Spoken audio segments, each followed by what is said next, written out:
they cannot. Can you hear me? Okay, great. I've been very, very happily married for 10 years now. Oh, that sounds Very happily married. very, very is not I nice. love my life. I love my family. But why do people find it their duty to question my RRR? RRR, first is my relationship, second is my ability to reproduce, and third is my role in life. There are so many women like me who would want an answer to this I question. would leave the relationship to yourself, because that's your business. Yes. Because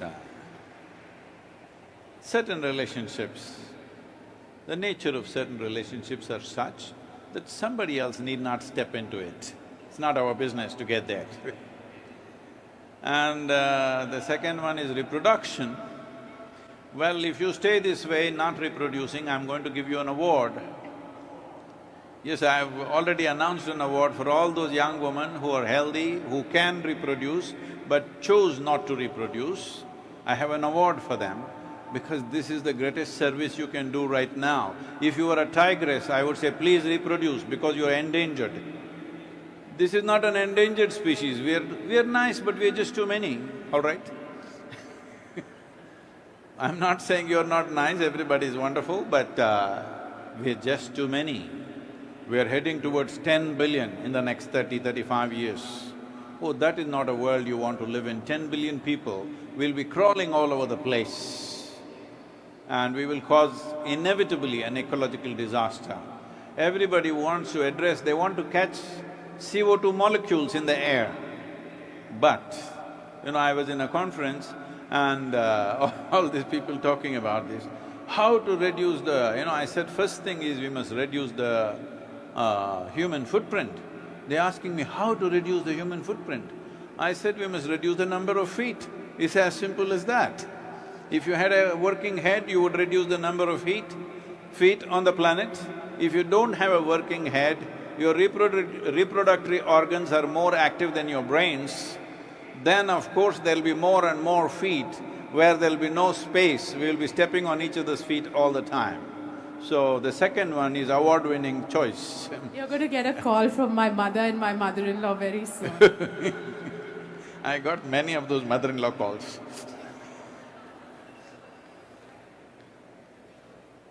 And the third is my role in life.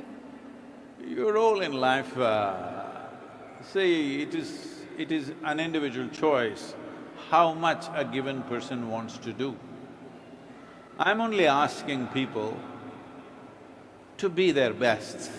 When I say be their best, if you are at the peak of your well-being, both in terms of your physical health, mental health, you're joyful, you're loving, you're wonderful, that's all. That's your role in life.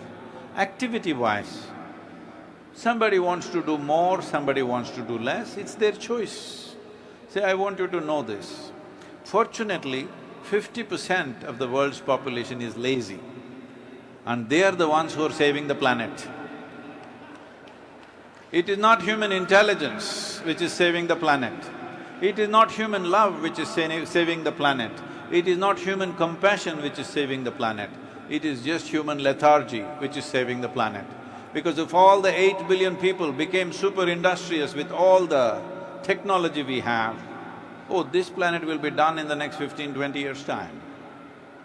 So, we want to bow down to all the lazy people because by not doing anything, they're saving the planet. She likes it. Sadhguru, which percent are you in? Huh? Which percent are you in? I'm essentially lazy. I don't like to do anything.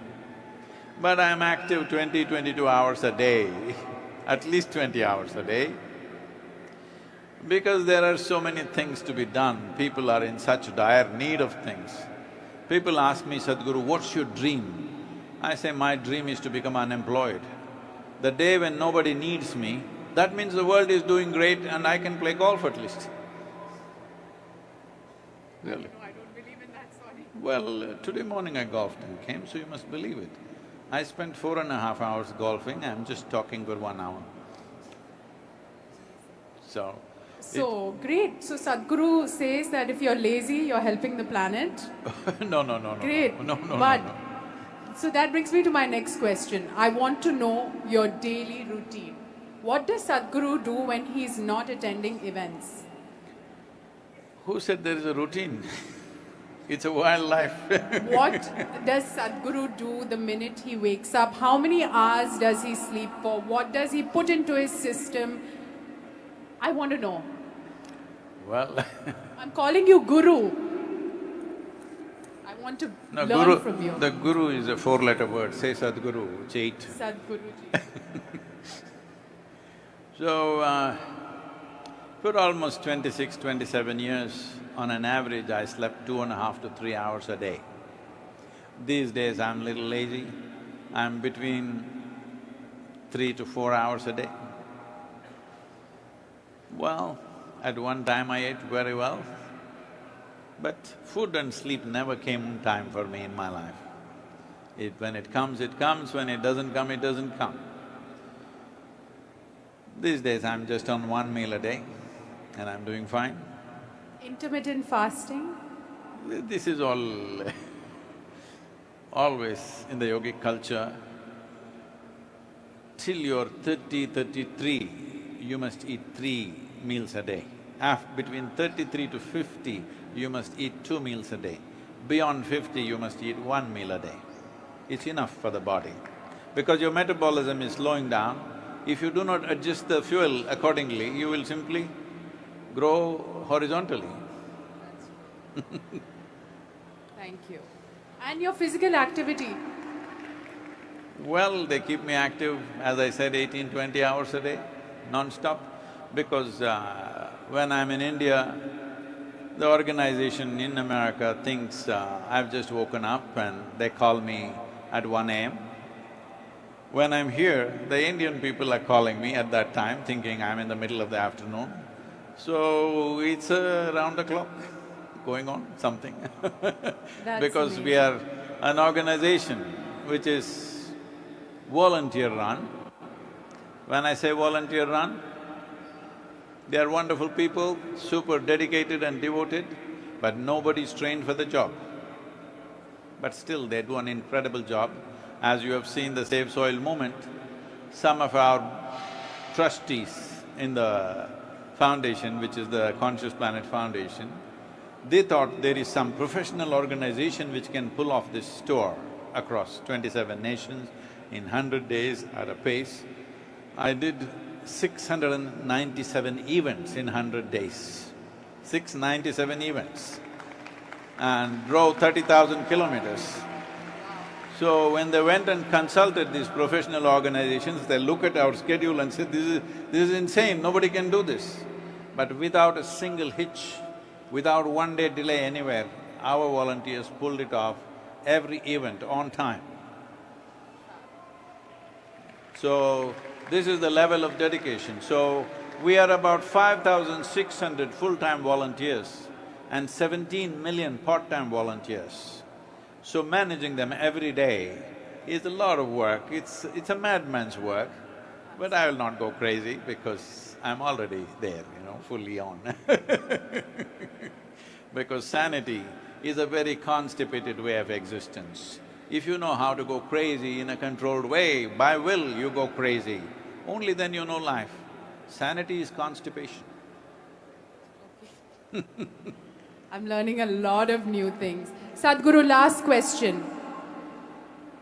And it's going to be a quick one. In 1 minute, can you please tell us 5 ways that we can save soil? Oh, And then after save soil, what's next? I'm adding to it. 1 minute. you want to save soil in 1 minute?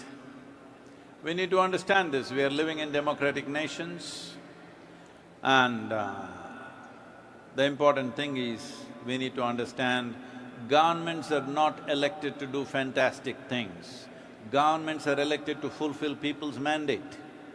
I'm asking, where is the mandate?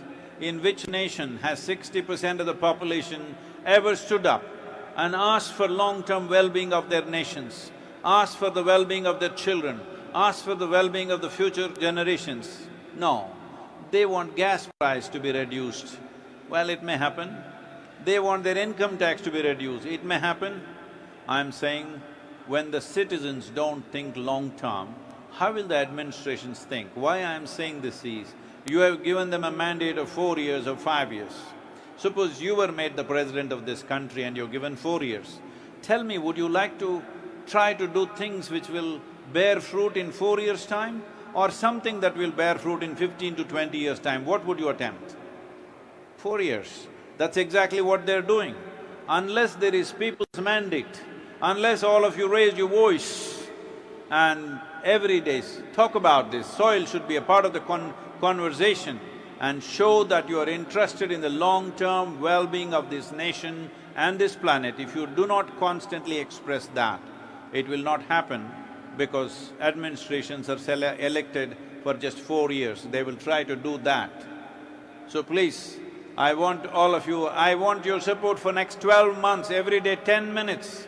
10 minutes a day, you must say something about soil. Oh, I don't know anything. If that is a thing, there is UNFAO, which is enormous science on its website. If you can't understand what is written there because it's very technical, there is SaveSoil.org, where there is the same information is put in a simpler way.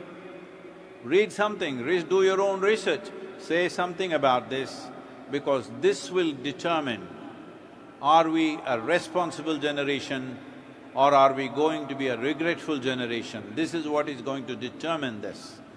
This is a great challenge and a great privilege that we have, that we are in a cusp of time, that if we act now, in the next 10 to 15 years' time, we can make a significant difference. If you allow this to go as it is for another 25 to 40 years' time, even if you want to, you cannot revive the soil. I want you to know this. Don't go by what I say, do your own research and find out. It's very, very clear. Today, scientists are using the term soil extinction. When you say extinction, you think of dinosaurs and dodos. No, we are talking about soil extinction. This 15 to 18 inches of soil, which we call as the topsoil, is the largest living system, not just on this planet, in the known universe. It's the largest living system, and we've just been systematically killing it. Just find out how we can revive. Don't try to go and fix your kitchen garden, because fixing your kitchen garden is very cute. It's very cute of you to do it, but it's not a solution, because nearly 70% of the world's land is agriculture. If we don't fix that, there is no solution. If that has to be happen, incentive-based policies need to come across the world. For that, being in a democratic nation, if you don't speak, if you don't raise your voice, it's a wasted opportunity. Thank you so much. Thank you, Sadhguru. Thank you so much, everyone. Thank you for this opportunity. For all those who didn't hear us well today, please go and watch the recorded session. There's so much information you can get out of this. Sadhguru spoke in a very light-hearted way, but it really will make an impact in your life. Thank you so much. I kept my heart always light.